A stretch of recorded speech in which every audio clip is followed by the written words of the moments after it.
All right, here we go. I thought I was ready to go around 20 minutes ago, and I thought I was ready to go around 20 minutes ago, and I thought I was ready to go around 20 minutes ago, and I thought I was ready to go around 20 minutes ago, and I thought I was ready to go around 20 minutes ago, and I thought I was ready to go around 20 minutes ago.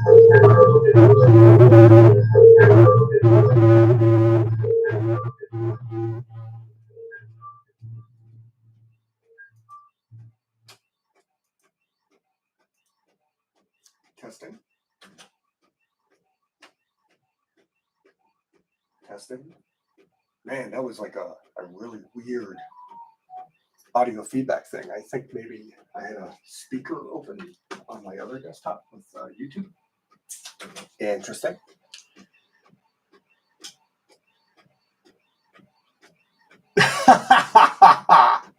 That was really strange. I think on my desktop adjacent to where I'm streaming from, I think I had a YouTube screen open. I just immediately closed all my web pages. All right. Hello, everybody. I thought I was ready to stream a couple of hours ago, and then I was taking another look at the page. I didn't like some of the background elements. So I sat around to fiddling with it. Still wasn't in love with anything, but I still wanted to start inking. So I'm printing out what I'm happy with, and this is how big it is. It's a nice oversized piece of artwork. This is a 13 by 18 sheet of Bristol. So it's oversized. Yeah, baby. So yeah, so today I'll be focusing on the main Viking. You can see here in some of the victims. I had drawn so many different like villages being raided here and some Viking ships and everything. And they just weren't working for me. So what I'm going to do is I'm going to focus on this. I'm going to get a better sense of how the darks and lights, because I mean his fur cape is still going to be behind here, creating a nice big shape. Once you have a better sense of how this is all flowing together, then I'll be able to decide on what elements better work back here. I mean, so town's still going to be here. I think I'm still going to probably have a Viking longship on fire here. Maybe another Viking ship over here. I think I want to fill the sky with stormy clouds because, of course, Vikings and storm clouds because of Thor. But also, I might either I'm going to put skulls in it because I do that a lot. I like putting like skulls and clouds because that's just creepy and horror type stuff. It's a little predictable for me, but you know, I can be predictable once in a while. Or I might do like I think last week I drew a skeletal Odin. I could still do that. But the most important part is what's here on the paper already. Yeah, that would have been. I really got to do an intro. There's so much stuff I got to do to be better at this. But who has freaking time? Yeah. Last week it was so weird. It's like I couldn't find. I was talking about my Viking reference. I couldn't find my Viking longship book, and just literally it's slid off the side table I put my books on before I talked about them. I got all this wonderful reference, and I still got my son building that boat. I think he'd be done in a week. So I'll be able to show it off hopefully next week. But yeah, the Osprey books are so good. But before I get into inking, I want to talk about this week's art books. Now, there's some stuff I'm going to save for next week because I can and because I got a lot of stuff this week. So first of all, I'm going to talk about these after these two Dracula books. So I'm going to talk about them nicely. I'll flip through them a bit. So this was a surprise treasure. So this is Jaime Hernandez's drawing of women wrestlers. And I saw a review of the book, so I completely missed it when it first came out. And it's just beautiful Jaime drawings again and again and again, obviously from photo reference from probably wrestling magazines, I assume, or like from the period, because everything looks retro. Everything really looks like it's from the 70s, maybe the 60s, but maybe even the 80s, honestly. The colored pencil coloring doesn't do a lot for me. It makes it feel like, I mean, you look at it, it almost feels like a high school kid colored it. I mean, considering the level of drawing, and he must have just did this for himself for fun, because I don't think he would have rushed everything, but yeah, it almost. I mean, that's fun. That's fun with the flowers on it and everything. But yeah, I'm not in love with the covering. It's the black and white drawing that really does it for me here. You can see like the Sharpie and everything. So they print it full resolution, so you can see the gradations in the. Here, let's see if I can get this up here. See if I can you can see the value shifts. You can right in here. You can see like some dark gray next to black. But this is just like a treasure. I mean, it's no story or anything. It's just beautiful drawing after beautiful drawing, beautiful drawing after beautiful drawing. And when you get like over 100 pages of that, you're a happy camper. So, I mean, that was the whole rationale behind my doing Coven in the first place. Just drawing after drawing after drawing I was happy with. So this is such a beautiful little book. My friends at the Labyrinth, they were at Sheridan College all last week in the animation department. And that's where I had this. I also got some of those Japanese photo reference books I love so much. I've talked about them in the past. Don't think I can show the ones because oh, you know what? I can show one of them. Hang on. I can show one of them. This one. And weirdly enough, I didn't realize it was a photo reference book at first until I saw it said photo reference on the sticker because it has like, you know, manga style drawing on front of it. But this one actually has some comics in it too, which is pretty good, obviously using the reference from inside the book. But it's photographs of models holding weapons and different types of weapons, different type of extreme posing. Just want to make sure there's no. Some of these have some like topless nudity. I just want to make sure. No, there's only male topless nudity in here. The photo reference is just amazing. I think this was like $105 or something. So it was just like look at these sword poses. I mean, you can throw all the muscle you want on top of it, as you have like a decent figure to start with. More sword poses, gun poses. You know, at some point, if I have to draw a gun comic, I'm going to be using this. I also got other gun reference books too. I got like so many reference books, and I never think to grab them when I'm on the deadline. I just draw away. But yeah, so this is one of the photo reference books I got. The other ones I got, I've been buying. Most of my, I think I've ordered some directly from Amazon.jp. But the vast majority of the rest of the photo reference books I got are from the Labyrinth, and there's a link to them on my page if you want to check out their online store. Great resource. That's where I got all my Kim Jong-yi books. But the other two books I got is I saw a standard sized photo reference book, but it had lingerie, and normally. The books I have are like they're athletic wear or they're like somewhat new, but in Japanese books, you can't really show everything because of their censorship laws. But I went, oh, lingerie. So that'd be really fancy patterns moving around the form. I figured that's good to have. So I grabbed it without really flipping through it. I just assumed it was the type of photo reference in the other photo reference books I got. And I can't show it because it's pretty, even though it's not explicit at all, it's very clearly sexual in intent. So I'm not going to do it. And so I'm buying it, and then all of a sudden I noticed there's another lingerie book. Oh, I'll grab that too. I went, great, they got the stuff in. So I'm really happy with my books. I get home, I start flipping through them. I flip through this course first. I tried this for ages. I looked through the other one I just showed you. I'm really happy with it. I flipped through the oversized, bigger of the two lingerie books, and I realized, oh, it's a fetish book. It's not a lingerie book. It's a panty picture book. I went, oh, okay. Well, I probably could use that. In fact, I'm tempted to now do some panty drawings just because I have a reference book. But then after going through that, I went through the other lingerie reference book. And same thing. It wasn't what I thought it was. I should have flipped through it. I'm not disappointed in them in as much as they're not things I would like, really use aggressively because I just, despite all the photo reference I have access to, I don't. I spent so much time learning how to draw the figure. I can do most of it from my imagination. But now I have these two books, so they'll probably sit there on my shelf in my studio next to the other books I rarely look at. All right. So that was pretty cool. So lingerie books that I can't show online. All right. So now I got this book back in the 80s. This is John J. Muth. He did this. I think this is late 80s, maybe it's early 90s. 86. Yeah, he painted in the 80s. So I got this around the time Muth was painting Moonshadow. And he did this beautiful reinterpretation of Dracula in watercolor. And I think this piece might be oils. That looks like oils to me because you can see like the thickness of the brush strokes. There's also some weird streaking in the printing though, so that's a little off-putting.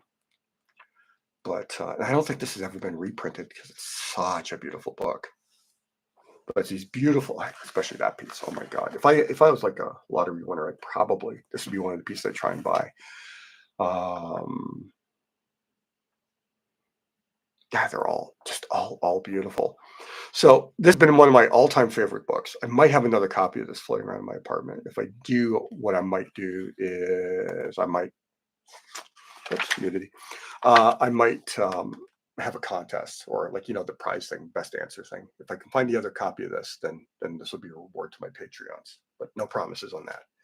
But that's the book I thought of when I saw J.H. Williams, the great J.H. Williams, talking up this book. It just came out from Image in time for Halloween. So it's been out for a while. You should be able to get it very quickly and easy pretty much anywhere. And I mean, look how thick this book is. So he's essentially, I don't want that saying it like that almost sounds like it's dismissive. He's doing his own thing based on the Dracula story. And it's full of illustrations. And he's not illustrating the novel per se as I go through it. I feel like he's illustrating my memory of the novel because it's almost like a brilliantly visual synopsis of the book. And it's so well done. I mean, it's just, art, a little bit of writing, more like poetry. It's almost like a poetry book based on Dracula. Look at that. Look at that. The Brides, Harker, Dracula's Teeth. Ah, so good. So good. Look at that. Oh my God. Look at those colors. Look at those figures. Just real subtle, letting it just filter out there. Oh, so good. A little pen and ink on watercolor. Just, trotting out all the different skills this guy has. He's so good. Look at that. Oh my God. Look at that. Oh my God. So good. So yeah. So how much was this? 34 Canadian, 25 American. You cannot go wrong getting this book. This book is just so beautiful. Just every single opening, it's a beautiful full color piece, a little bit of prose or poetry, really. And it's just so good. A little bit of just classic pen and ink work here. Which brings to mind, I even mentioned this to Mr. Williams. Don't want to call him JH because that seems weird too. One of the things I want to do, and I think after I get, it's going to end up on my schedule at least after the next book campaign runs. I'm going to start doing every other page illustrated adaptations of the original Robert E. Howard stories. So I might do them in order. I mean, then I'd be starting with Phoenix on the Sword, which is essentially a King Conan story. But I'm more inclined to do something like People of the Black Circle, where you just take the whole story. What I'll do is I'll work with a designer up front and choose the font and the placement, and then work backwards once I know exactly how much space I have to play with in this book, and then just fill in the rest with illustrations. Wow, look at that. Look at the use of blues in here. So good. So good. It's using that's Van Helsing putting the host on Mina's head.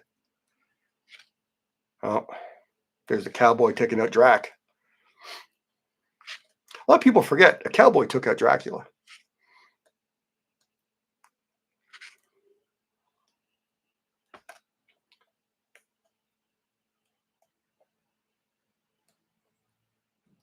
Even going to the brides here.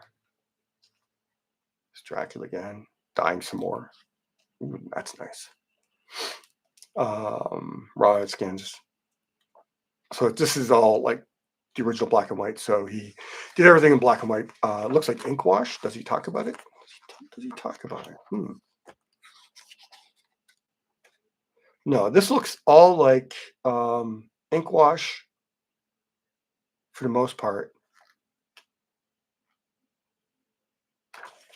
And then digital colors. So you ran them all in black, almost all of them. Well, this one was clearly done purely in color. I guess we'll get a chance to see what other ones he painted straight up in color. I think there's one more piece I'm guessing is fully in color. I didn't go through super detail here because I was like, it was just a little visually overwhelming. Wow. Yeah, I thought that was going to be in color. Wow. Such a beautiful, beautiful, beautiful book. Oh, man. So yeah, I can't recommend. I know we're past Halloween, but this is just such a beautiful book. I can't help but recommend. I'm always recommending books, but this one's out of print. But that said, I took a look around. It's not super huge in demand, so you should be able to get it for under $50 if you want want to eBay it or Abe Books it or whatever. Such a beautiful book. Beautiful, beautiful books. Oh yeah, you know what? Did I show this last week? I can't remember if I showed this one. It's just here. It's because I ordered it for myself because I just love Rackham's work. I don't think I went through this last week. And the thing I like best about it, I want to remember who the artist is. He's mostly a dinosaur guy. William Stout, I think, is the guy who did a blog post on how he figured out how to get that sense of wash and ink and that muted line work that Rackham was able to do. And I think he does it digitally, though. For me, I'd much rather try and emulate it with traditional media, and then that way you end up with a painting at the end of it, as opposed to just pen and ink drawing that you're coloring. Look at these drawings. He was so good. Just everything. His fairy tales, his retelling the Norse myths. It's all so good. Look at this Odin drawing. There's a part of me that kind of wants, let's do a tribute to Rackham. Wow, was everything blurry? There we go. Okay, wow, my camera just got really, really blurry there for a bit. Did it do it because I flipped? No? All right. Yeah, so this is just a gorgeous book. Look at that. Look at that. Going from the cool blues to the sun hitting Brunhild at the top of the image. Ooh, ghosts. Hugian Munin.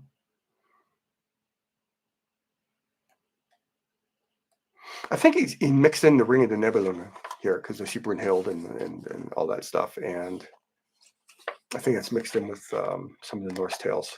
So, but this is just the images, not the story. So beautiful stuff too. And this is in print constantly. This is an old Dover. I wonder if there's a chance printed in the USA. Okay, so this is possibly from the stock that Dover had before they went out of business. Because as I understand it, Dover closed up, got bought, and now a lot of their lower print run books or print on demand. So if you were to order Jack Ham's drawing books now, they would be printed in Ontario at Amazon. Well, in Canada, I should say. If you're ordering in Canada, it would be printed in an Ontario, Amazon's Ontario print on demand spot. So that's what would happen. All right, let's get this page over here. That's actually bigger than the board I got here. So yeah, this is last week's layout. You can see I did the Viking with like just a hand axe and a shield. I decided 2 axes seemed a little more cool, and this is what's going to look like. It's going to be like most likely I'm going to design all the covers for We Bring Only Death like this. This is a placeholder image, so it's basically just a big Viking battle. I might redo it to have an image that's specific to the first story in the first book of We Bring Only Death, but I think this really encapsulates the idea. You've got raging Viking on a pile of bodies. So what's not to like? Let's see here. Let me grab a fine marker to start with the face here. And let's take a look at chat here. Big Big McFly, Cosmic Guy. Very cool books. Hey, Dania, how you doing? Stunning. Yes, very. The work is stunning. The work is stunning. I cannot disagree. Oh, here's a 01. I want 05 for facial features. That's an 02 marker. It's an 03.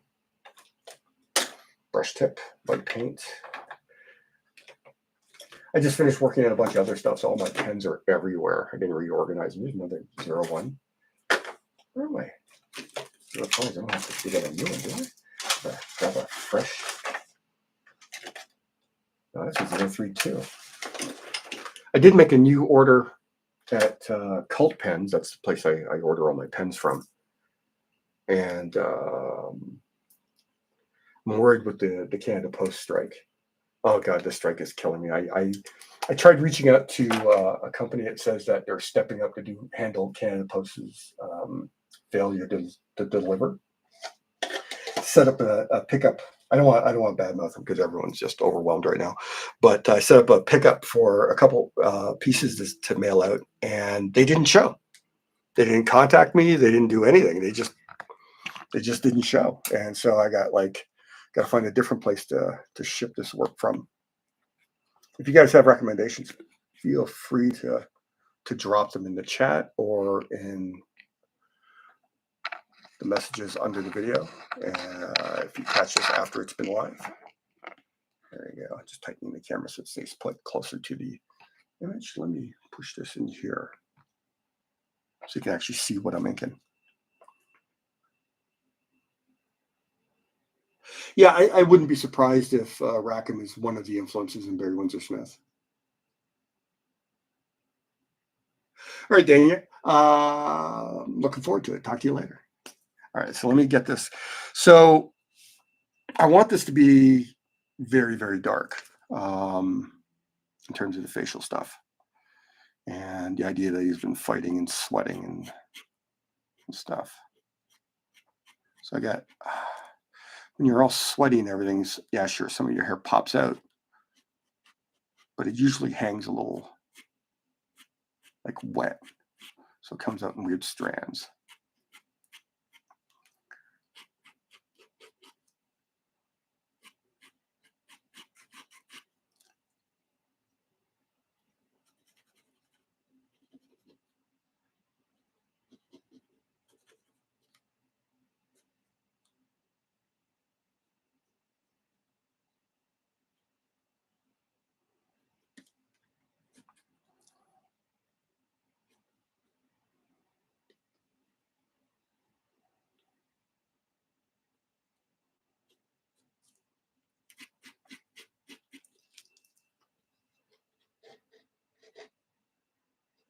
Yeah, he did. But I mean, you don't grow up wanting to be an artist and not take in like some of the best artists from your country. I mean, Rackham was a master of illustration, and if you were into fantasy and everything, like we have to assume Barry Windsor Smith was at growing up, he would have seen Rackham's work too. So even if it wasn't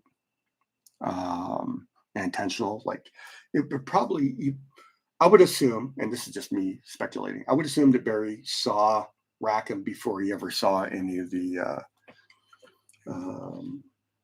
later artists, the pre-Raphaelites and everything. Now I'm a fan of them too, so I'm not going to for a moment diminish what they brought to the table. But yeah, I see the same aspects of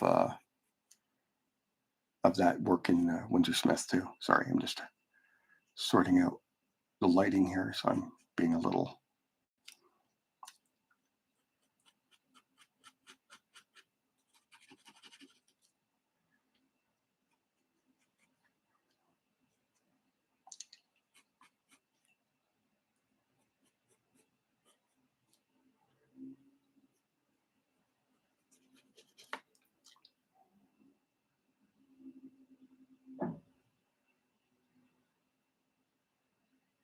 You know what's a smart thing to do? Put on your glasses when you're inking. I had my glasses on all day when I was working on other stuff. And I dropped them off over there. Here we go. Now I can see.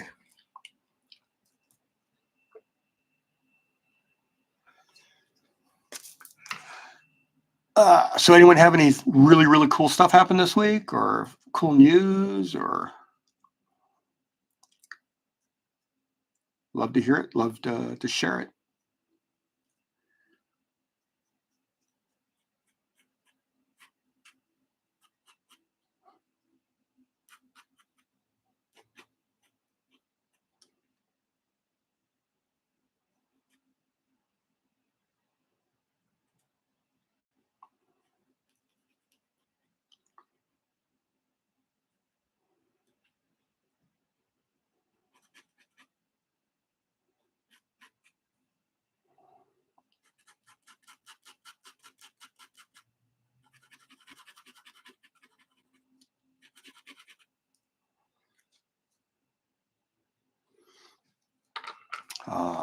Trying to think.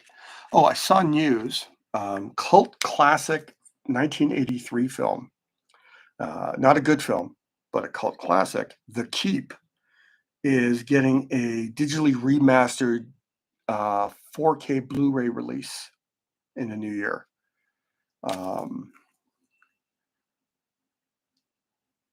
Make these teeth a little bigger because I can make them smaller after. I think they. So if you're a fan of this terrible, sadly incomplete movie, and you love the visuals as much as I did as a kid, because again, I can't say it's a good movie, but I love it because I saw the news, so I went to, again, immediately rewatched it and kind of regretted it because it's kind of a terrible movie. As I understand it, they weren't able to, the head of visual effects, who gets special thanks in the movie, he passed away before production was completed. And as a result, they didn't know what the hell he was going to do with the final special effects for the big special effects finale. And then Michael Mann, the director, who directed Thief and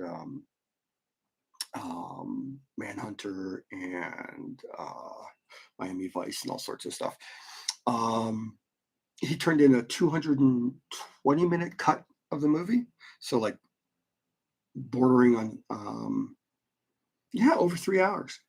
And Paramount saw that and went, this is apparently tested terribly, like just absolutely terribly. And so they cut it down to an hour and a half. So there's no way the vast majority of the story even got into what we saw in the theaters. And it's a mess. I mean, it doesn't really make sense. The ending is a disaster. It's all over the place. I still like it. It's going to make everyone question my taste, which is why I keep reiterating it's not a good movie. I just like it. Let's get this shadow under the nose here. Want this shadow.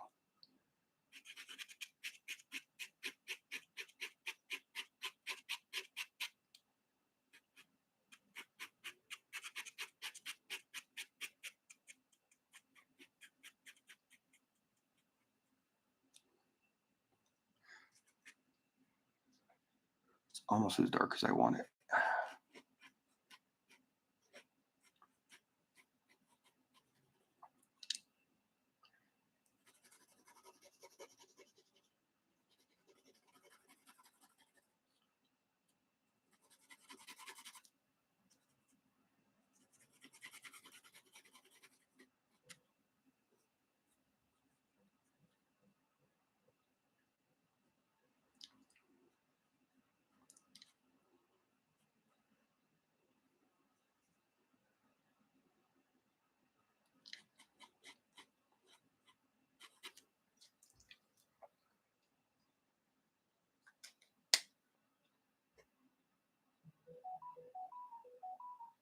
Huh. So that's I heard. Okay, I heard something about them doing cheaper comics. I wasn't sure if it was limited to Dollar Tree or if they were just going to like, throw them everywhere in hopes of like catching as many possible new readers as possible. I wouldn't do it just at Dollar Tree. Honestly, there's a lot of other dollar stores, but Dollar Tree might be the only people biting right now. If I was going to do that, I'd want them at every dollar store. Like, try and get the volume back from the good old days. I like these pens because if I take these uni pens and I go quick, especially leaning on the side, I get like a dry brush effect, which is great because I can draw back into it and create better shapes.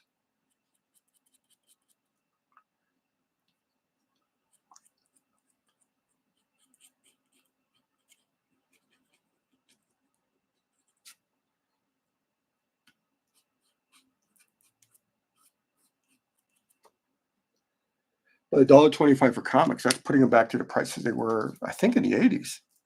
That's pretty awesome, actually. Because I mean, when they shot up, they went from like 25 to 30 to 35 to 50 to like 75. I think DC was always raising their price first and Marvel was following up. That's the way I remember it. I could very easily be wrong there, of course.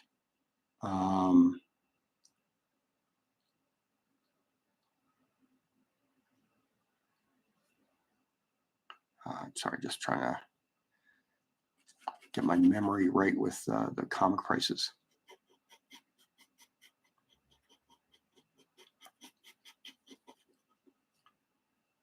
And where do I want the, yeah, I think I'll draw this here. Yeah, I want some sort of pin, kind of indicated one here, but I didn't want to put a lot of details in it. So I will,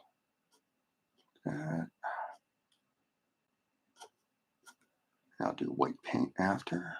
I'll give it a little bit of implied patterning to make it look like it's fancy. And then that goes around black. I don't mind it getting a little lost in the fur and shadows and everything.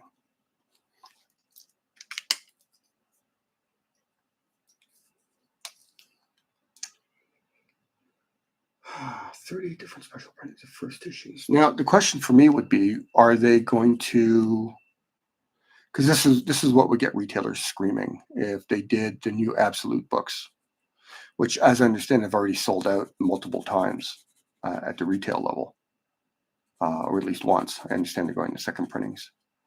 I could be wrong. If they're going to second printings, then they might as well do extra printings at the cheaper price point, because people who wanted to buy them for a collectible already have them. But God, the last thing you want to do is really piss off retailers in any market.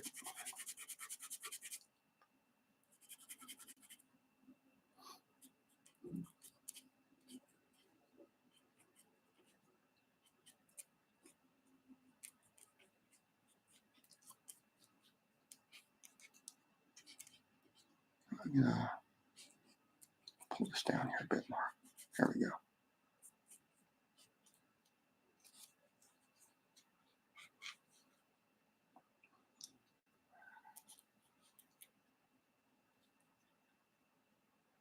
Yeah, it feels like the shape of the cape. The shape of the cape. The one thing I'm kind of worried about is I haven't done chainmail in a long time. That's tedious, which is part of the reason why I put like a, oh God, what's the cover like above a chain shirt called now? Oh, they're older books? Yeah, I think they're dropping the ball with that then. They should make an effort to get some of the newer stuff that's on the racks now. If they want people to buy comics now, why are you trying to sell them comics that were selling like 20 years ago?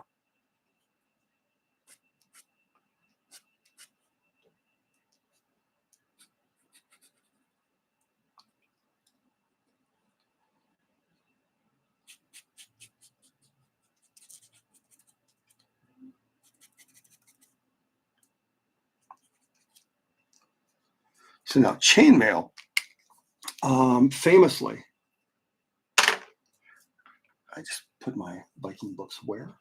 So I wanted to take a picture of chainmail out and wave it around.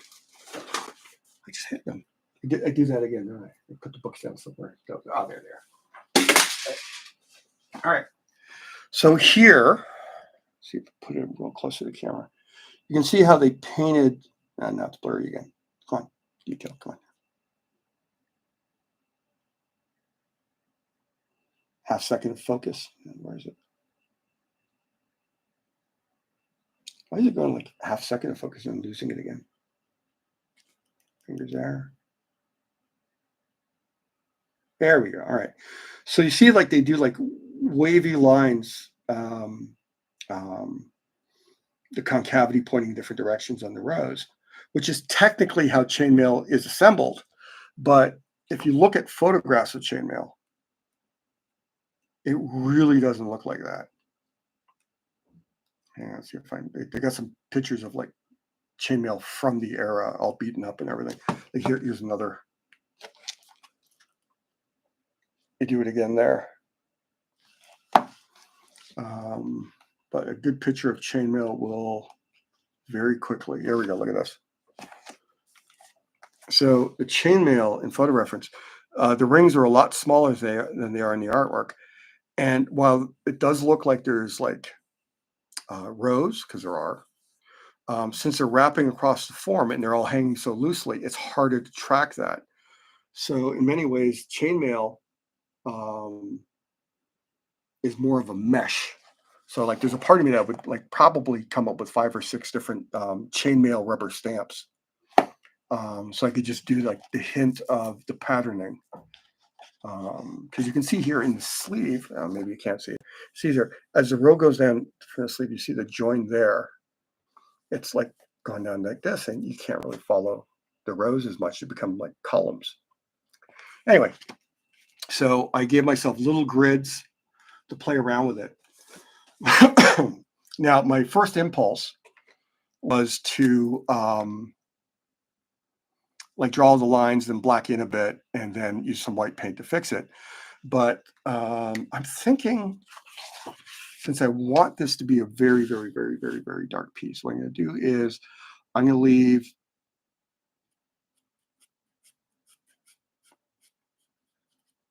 this little area here. I'm not going to put any of this dry brush effect here. I'm going to go over this a couple times, make it a little darker as I go down. So this won't pick up completely on the scanner, but it will read as a darker tonal shift. And then I can go in pen and then draw elements like links and stuff like that, and then go back in with a little bit of white paint at the very, very end and pull out some of the actual links.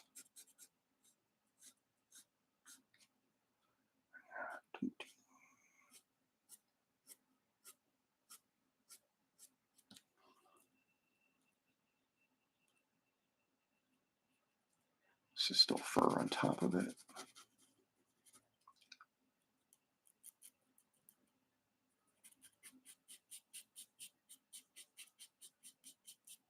It's almost like using like a grease pencil for textures and such.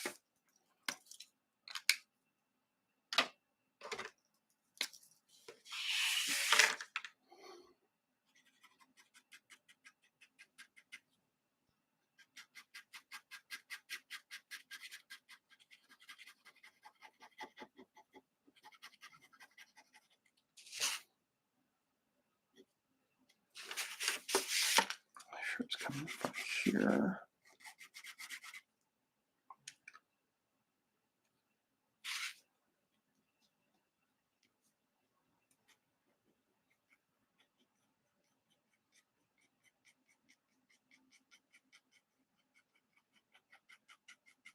Trying to get the feeling of fur coming off the edge of the cape here, because you know it's going to be a big black fur cape. Because you know that's a little more intimidating, I think. Visually stronger.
looking.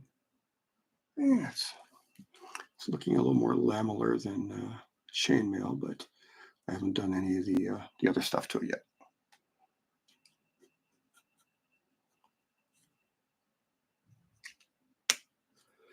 '52 era.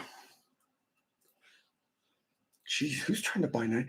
I mean, all those books were overprinted like crazy, so the books themselves are probably in the dollar bin. So,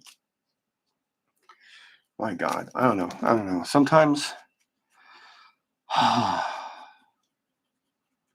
don't think anyone knows how to make comics bigger. I just don't think. I think there's a lot of people who have ideas on how to make a few bucks, but I don't know that there's anyone who actually really knows how to get the numbers back into comics that were there in the '90s.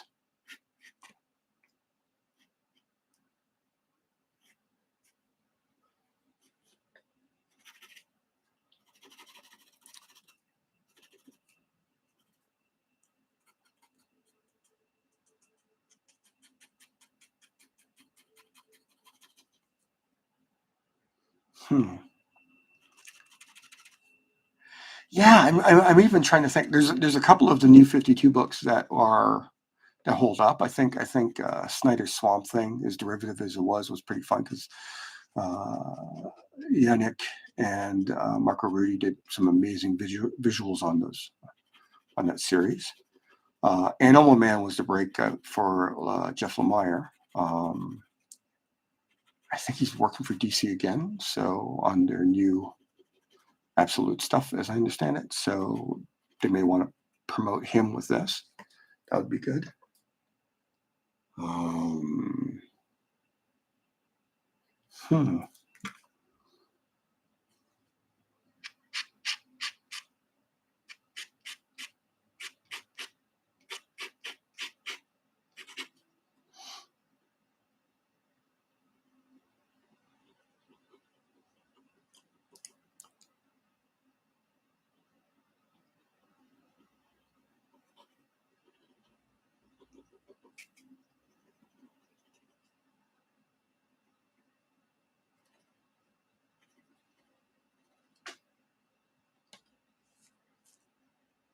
Yeah, it's a little bit better. Here we go.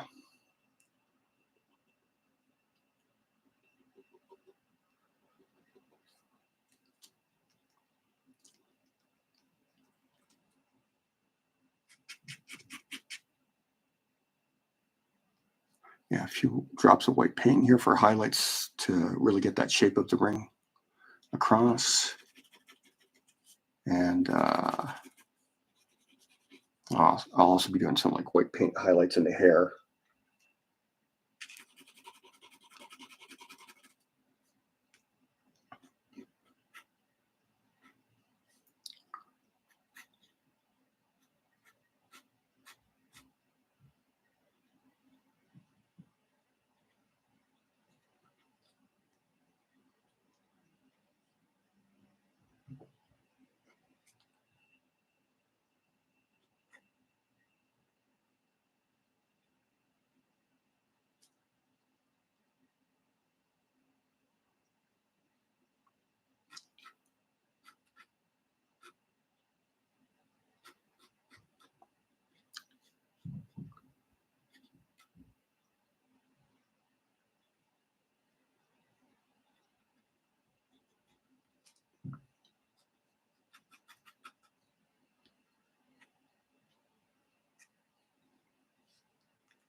Shadow's going to be coming over here, so there's wrinkles.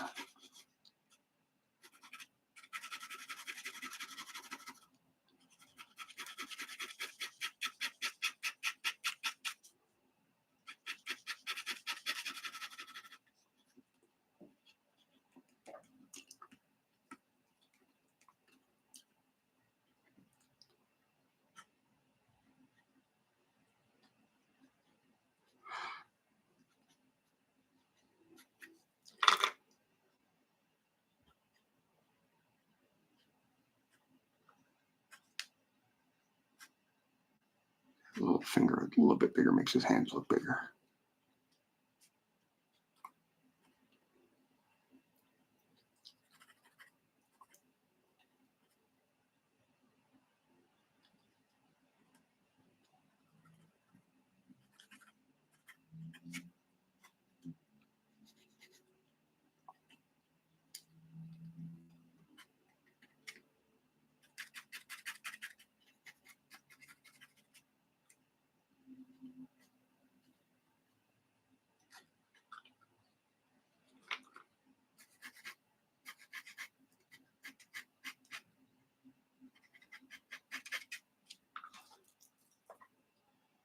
Oh, that's right at the edge of it. Sorry, I thought that was more in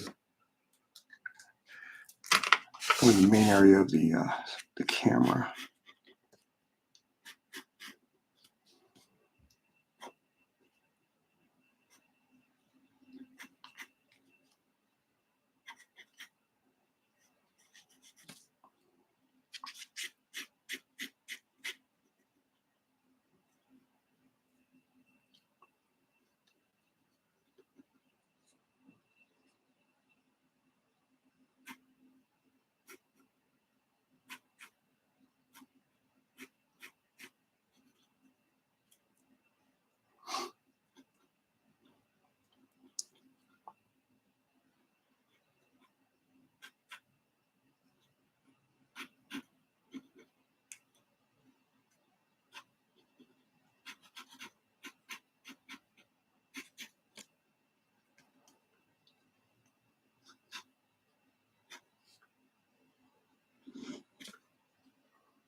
Huh. Yeah, I don't know. I don't know if I would actually buy any of that. I mean, as any fan who's been buying for a long enough time, I mean, the books that came out when you were actually buying them, unless you did something silly like, I don't know, gave them away or sold them or any of those potential nightmarish happenstances. Um, am I out of 0.5? Sorry. I really, really, really want my 0.5 ballpoint pen for this one little bit. That's Posca. Oh, that's another 0.2 marker. I might be out of 005. Oh, no, there we go. Found it. Found the box. Wow. So I didn't order more of them. So I was thinking, shoot, did I screw up and not order the marker I needed? Let's get this started here. Here we go.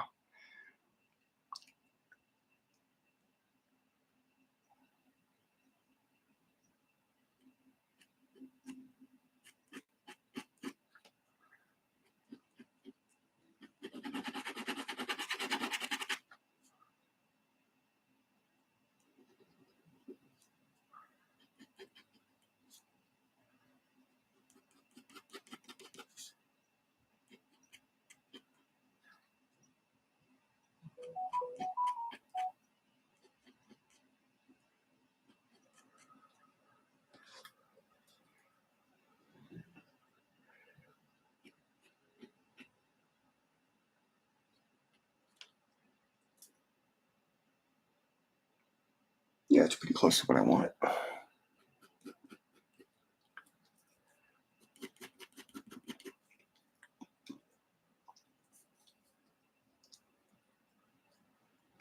Yeah, I have a hard time figuring out, like, would I buy something like that unless I missed out the first time, or I don't have copies and I want new copies that are really, really, really cheap.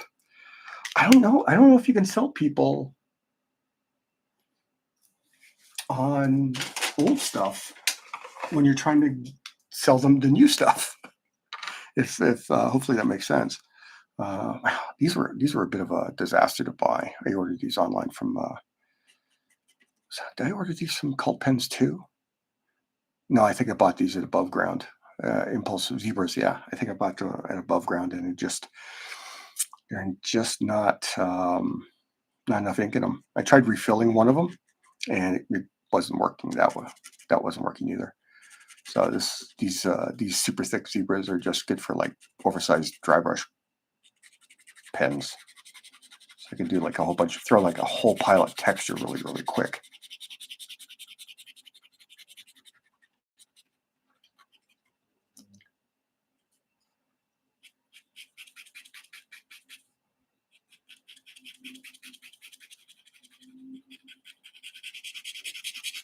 So I can do all the texture for the cape behind here, knowing I'm going to go in and render it after.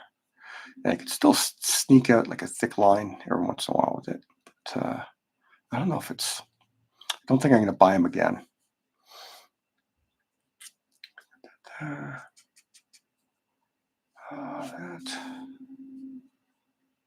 There.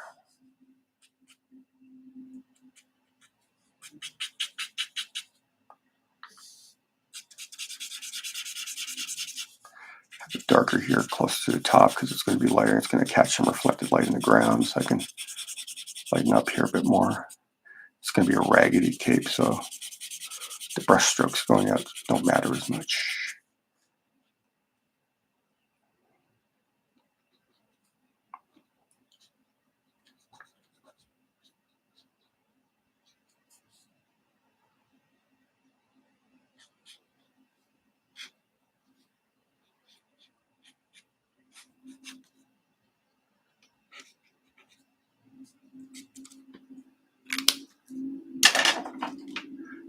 Now I'll grab a 3 and see if I can get, oh, the cap just fell.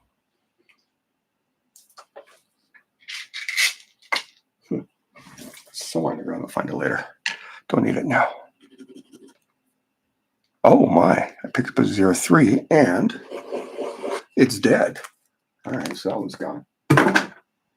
Grab another 3. That's a 1.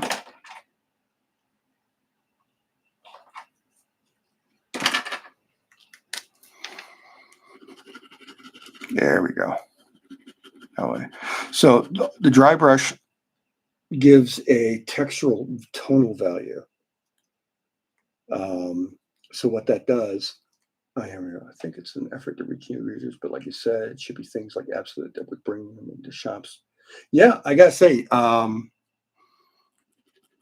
Absolute's a hit. There's best chance people are hearing about a hit is when it's a current hit. So if they come in and they buy a couple of good Batman books from like 15 years ago, is it 15 years ago now? New 52 feels like it. How are they going to feel connected to buy the new Batman? How are they going to feel connected to buy the Absolute Batman, which is your big deal launch right now?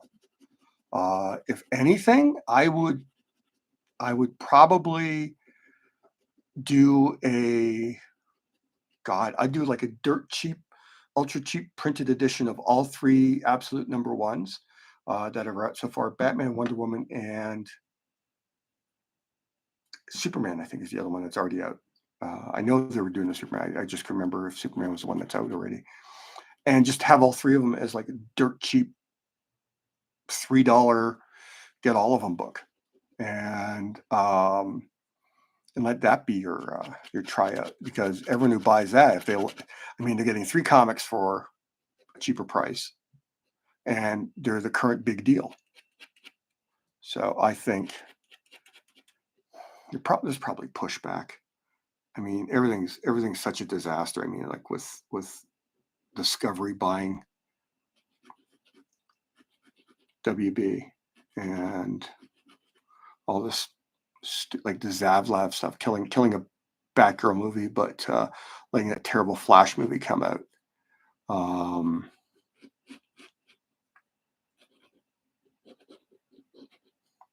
Weirdly enough, I know some people like that Flash movie, and that's fine. That's fine.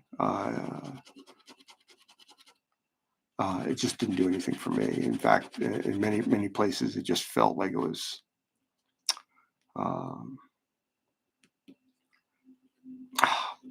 treading water. Even though you had like a real top level director on it, I really think the director for that is otherwise been really good. But that Flash movie, I ended up watching it by accident too. I didn't actually even want to see it because of all the drama.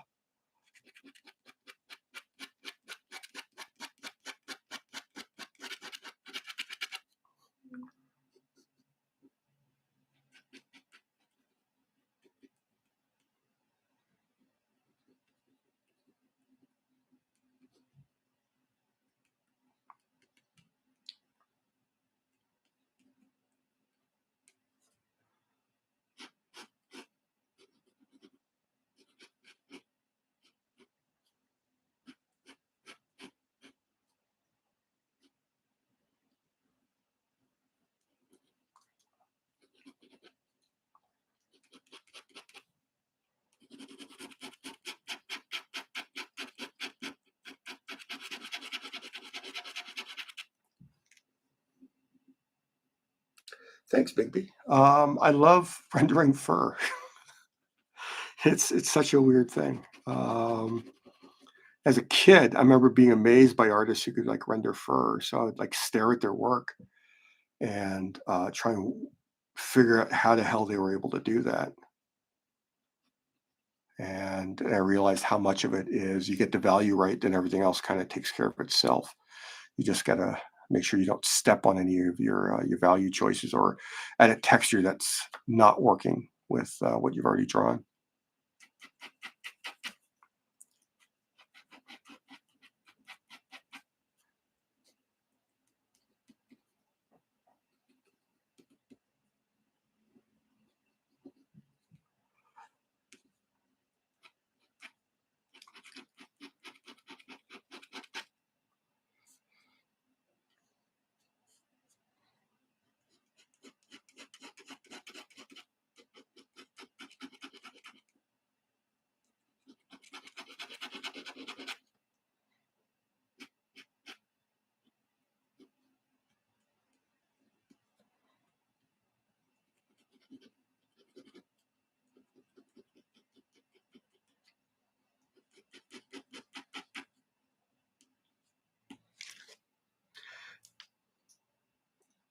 Yeah. So if I do get to do the illustrator, I reached out to Titan, and they didn't seem like they had a plan for any Robert E. Howard stuff, um, other than reprints and stuff. I get their point. I mean, they already put out the Wandering Star editions a little while ago to help reinvigorate Conan. So the idea of like someone else coming in and doing more Conan illustrations might seem kind of wasteful for them. But I got a gut feeling that if I really bust my ass and I do a job like I did on the City of the Dead illustrations, I think I'll find an audience for them. And then the goal would be to collect them all into individual hardcover volumes. So I do like a story at a time as an individual soft cover. So if someone just has a particular story, they only have to support the one. And then eventually I'll do nice big hardcover collections of multiple short stories. I think I might even parallel the way Carl Edward Wagner put them together in the Berkeley editions back in the 70s. Those were those were favorites of mine, especially with probably the best Ken Kelly artwork he ever did in his career as the covers for those Conan books. And it's also, to be fair, that's also where I got into Carl Edward Wagner and Kane. So it's a fair combination. Yeah, I'm tempted to make, since his jerkin, it's not padded or armored or anything, so I'm not sure if jerkin's the right term. Because I'm showing some chainmail through it. put some blood splatters. I might make this belt darker. Yeah, let me do that. Make it black so it has a little bit of shine to it.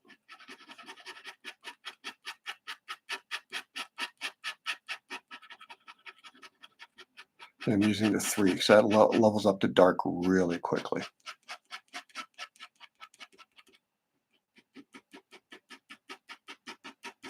Because the ink just a lot of times I find when I'm rendering like this, my lines will go on top of each other. So instead of hatching, I'm thickening the lines I've already made, and it helps a bit. But it has to be kind of like a controlled chaos.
Yeah, I get why. I mean, it's a deadline reason why a lot of artists will leave areas blank, um,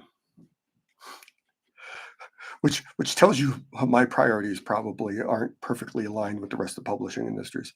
I want to create beautiful things, and they want things fast, which I get. I get. I should be faster, but I think at the end of the day, if I do a good job, a product will last longer than if I do a rush job.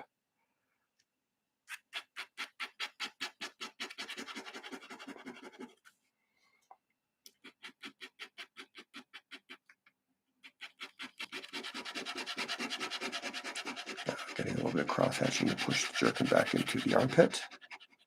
I don't necessarily care if certain elements I've drawn disappear in the rendering process.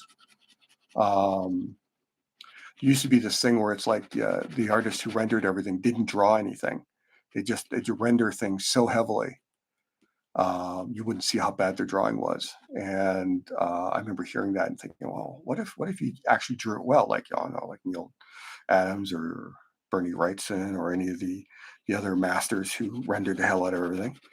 Um, so it's like I really don't like underdrawing. I'd much rather have like this. This seems like it's underdrawn here, right? But what it is since I know how every shape is going to break down in terms of like the contours and the masses and everything. Um, this doesn't have to be more realized than this, especially considering it's like essentially a tertiary figure. We got a primary figure here. We have a foreground figure that's clearly in the process of about to die. Um, and so all these are tertiary figures. So all they have to do is be legible to the viewer. Um, you know what I'm going to do? Should I use the double O? No, I'll use this. Because I'm actually going to be coloring the blood on the axe, what I can do is I can drop a gray value in the pen here. And it also adds a texture as well, which I like.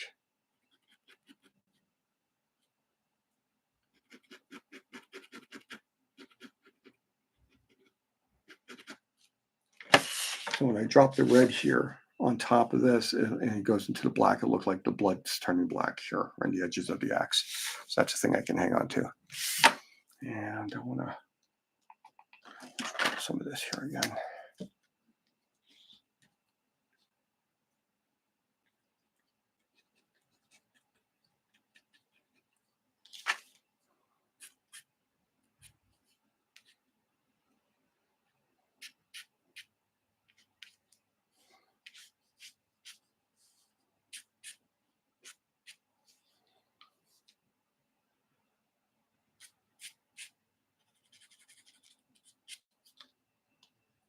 Oh, that was all off camera. Shoot.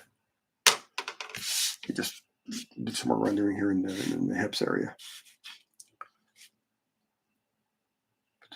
Here.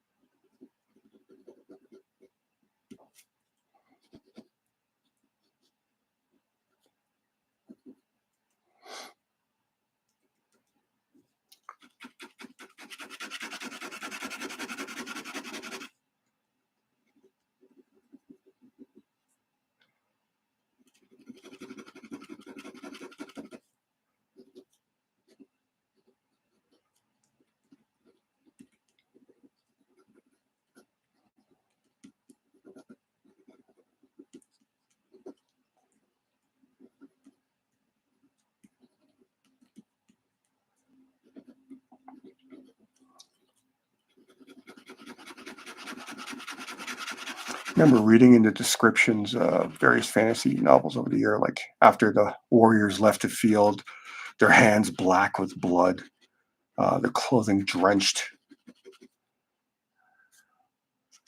the, the spilled fluids of their enemies.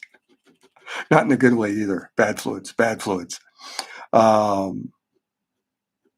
realized how often people just don't draw that stuff because it obfuscates so much of the information you're normally seeing right off the bat. So it's like if he got punctured in this forearm and he wasn't wearing like your standard forearm guards, the blood would be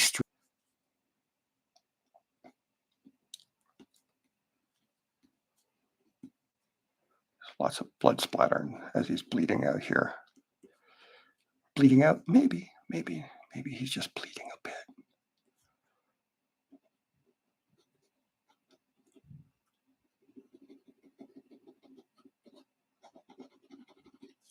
And of course, if I throw the red color here, then it becomes a lot more understandable what's going on with his hands and everything. So I'm doing this with intent.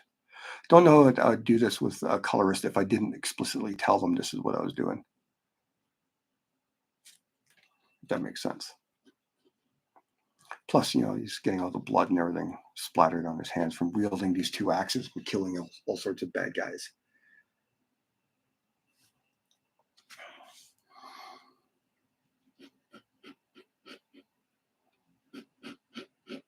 One of the other things I did when I got rid of the other background is I made the axe handles a little longer. I just decided I was looking at some of my reference. I'm like, yeah, some of those axes are a lot longer.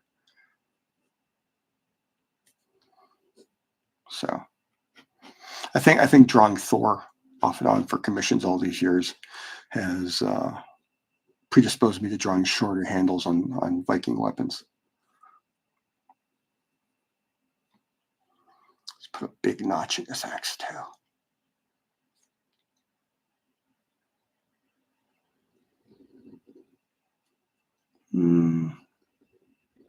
Put that there. Put there.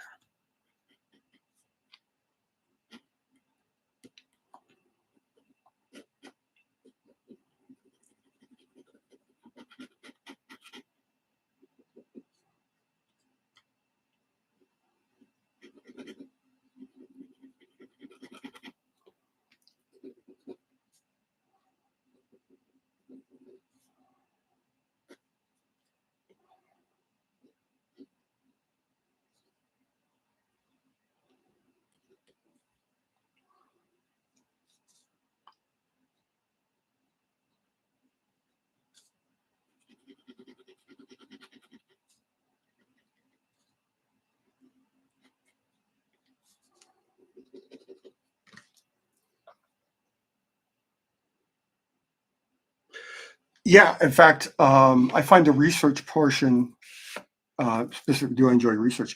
Yeah, research helps spark new ideas.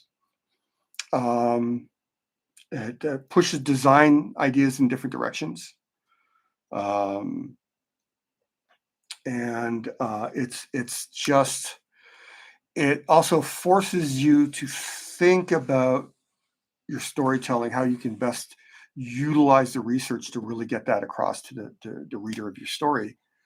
The information you've picked up, you've gleaned for your story.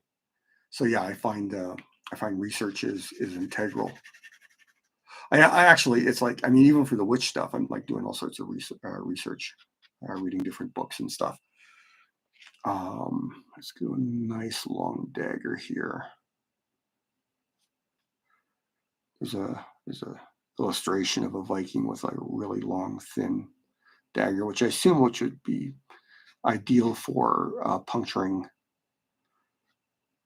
heavier armor, because you wouldn't need like a long, thin dagger, more of a spike to do anything else. I mean, yeah, it could definitely pierce a guy in regular clothing, but if you wanted to find that one little gap and get it in and kill the guy, you need something like a poignard. Poignard. I don't know if I've ever said that word out loud before now. Poignard.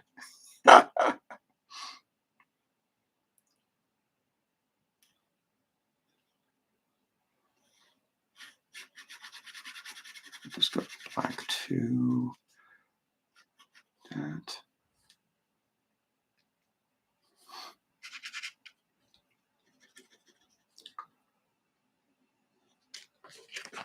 Render that belt too.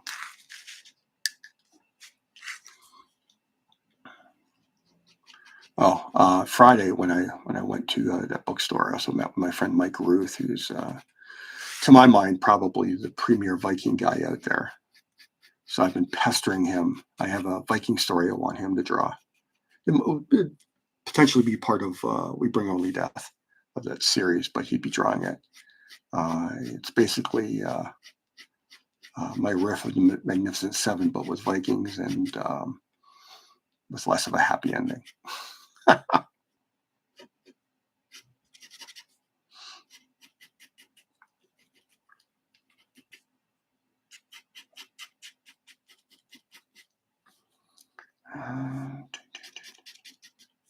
I'm going to render right over the dagger here, and then I'll use white paint if I need to fix it.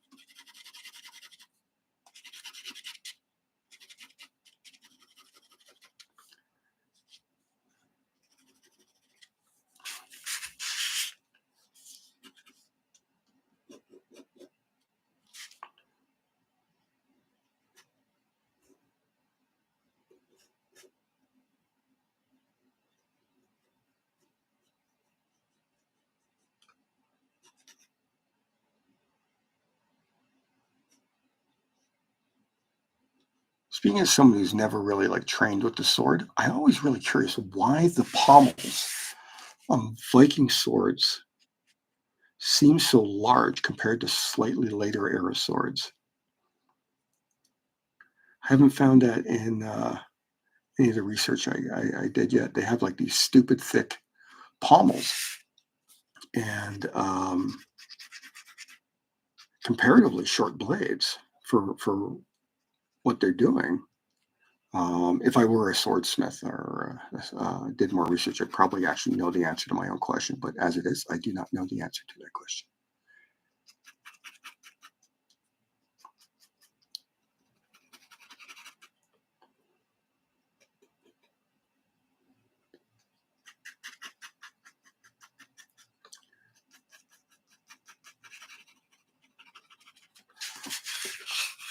And make that line a little darker.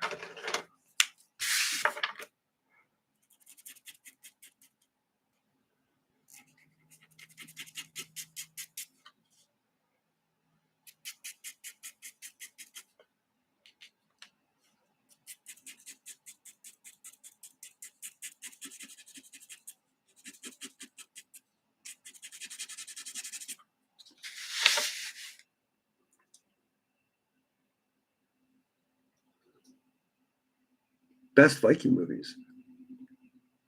Okay. Roast bits of meat. Yes, absolutely. You know, if you're going to roast meat, you might as well do it on a super long bladed dagger, because otherwise you might damage your good dagger for killing people. Oh my God, it's 8:20 already. Oh wow, that went by fast. Best Viking movies. I don't know if there's actually a good, accurate Viking movie. Um, I liked the first couple seasons of the TV series Vikings. I actually have the. I own the first couple seasons. It burned out on me after a bit. It took too long. Almost being so they drop the blade due to slippery, bloody hands. There's a thought. There's a thought. As I talked about slippery, bloody hands. I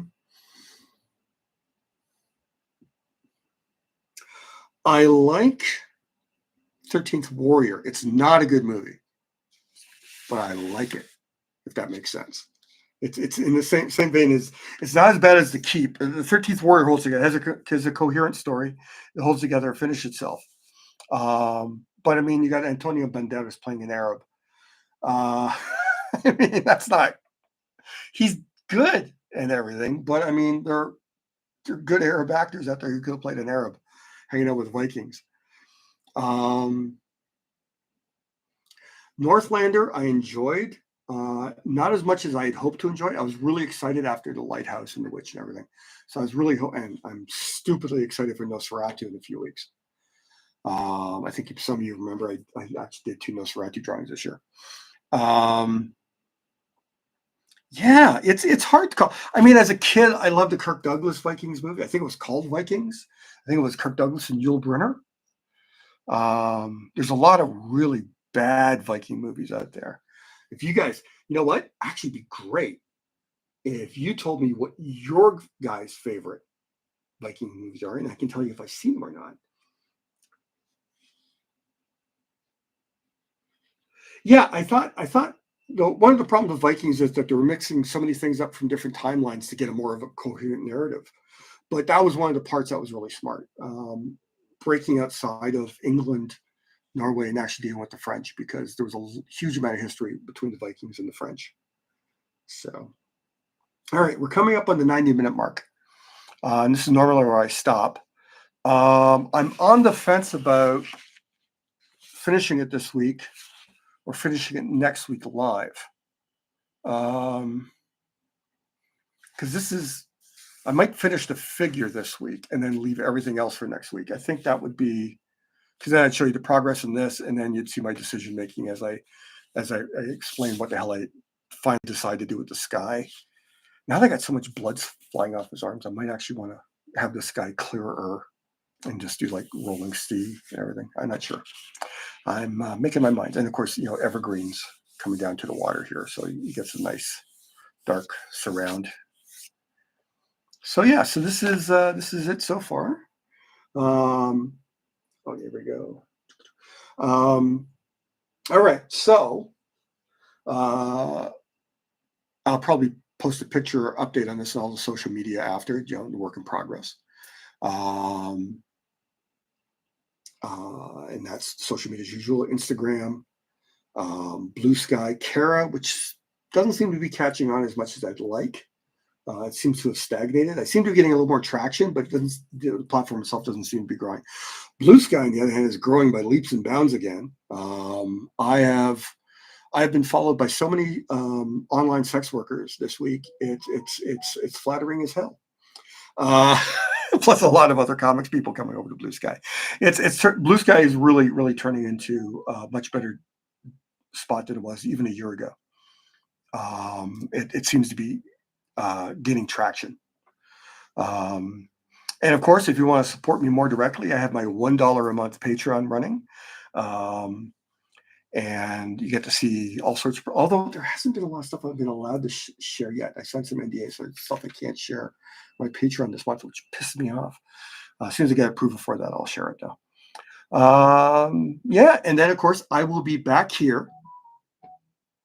I'll be back here at 7 p.m. Eastern Standard Time, and I'll continue to work on this.